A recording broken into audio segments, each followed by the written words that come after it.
লাইভটো কৰাৰ আচলতে বিশেষ কাৰণ এটা আছে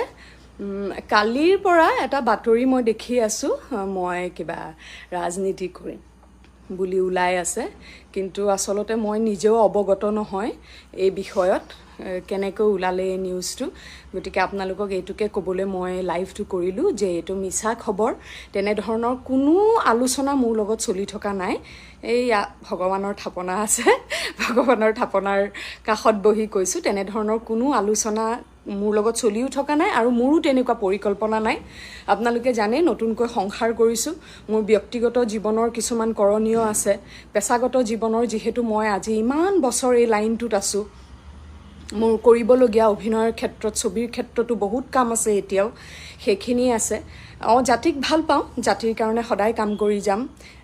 জাতিৰ বিপদৰ সময়ত জাতি ওলালে নিশ্চয় জাতিৰ লগত ময়ো ওলাম সেইখিনি বাৰু থাকিব কিন্তু ৰাজনীতিৰ কথা মই এতিয়া ভবা নাই এইটো একেবাৰে এটা মিছা খবৰ আজি বহুতো নিউজ চেনেলে ফোন কৰি আছে মোৰ পৰা এই বাইটটো ল'বলৈ মই আপোনালোকক ক্ষমা খুজিছোঁ যে মই আপোনালোকক কোনো ফোন আপোনালোকৰ ৰিচিভ কৰা নাই বা মই আপোনালোকক বাইট দিয়া নাই এই কাৰণেই কাৰণ মই দুখ পাইছোঁ আপোনালোকে খবৰটো প্ৰচাৰ কৰাৰ আগতে যিহেতু আমাৰ ইমান ঘনিষ্ঠ এটা সম্পৰ্ক সুখে দুখে সদায় আপোনালোক আমাৰ লগতে থাকে প্ৰতিটো ক্ষেত্ৰতে ফোন কৰে বৰষা বৰষা বৰষা বা বৰষা অমুকটো তমুকটো এইটো ক্ষেত্ৰতো খবৰটো প্ৰচাৰ কৰাৰ আগতে যদি মোক এবাৰ সুধি ল'লেহেঁতেন যে বৰষা কথা এটা শুনিছোঁ সঁচা নেকি সেইটো নুসুধাকৈ যিহেতু আপোনালোকে বাতৰিটো প্ৰচাৰ কৰিলে